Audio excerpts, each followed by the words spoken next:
Bir millatning taraqqiyotiga, ertangi kuniga hasad borki, o'sha millatning boshida fitnalar uyushtiriladi. Shuning uchun azizlar, fitnaning negizi yolg'onga asoslangan, hasadga asoslangan. Ko'ra olmaslik.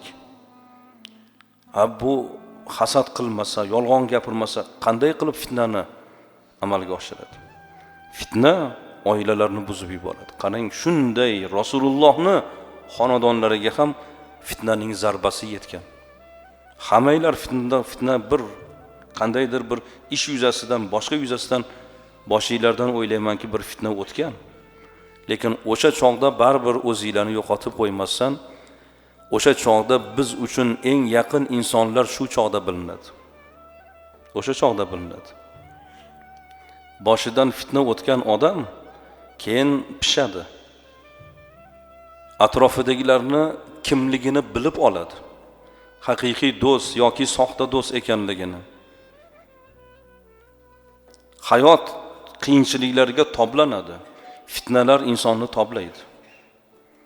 Fitna ming xushyor bo'lganingiz bilan, ehtiyotkor bo'lganingiz bilan baribir fitna undan omonda qolib bo'lmaydi. Qarang, Rasulullohning xonadonlariga fitnaning zarbasi keldi. Rasululloh ham fitnalanib qoldilar. Oilalariga fitna qilishdi. Keyin bilsalar, o'sha fitnaning eng kattasi boshida turgani Hazrati Abu Bakrning bir qarindoshlari ekan. Hazrati Abu Bakr u kishiga bola chaqasining ko'pligi, ro'zg'oridan qiynalgan deb yordam berib yurar ekanlar, oyma-oy.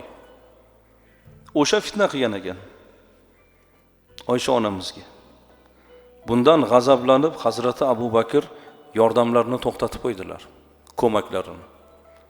Qur'on oyatlari bilan tanbeh bo'ldi Hazrati Abu Bakrga va o'sha yordamni yana davom ettirdilar va shu kunga qadar qilgan yordamlariga yana bir hissa qo'shib 2 hissa yordamlarini davom ettiraverdilar.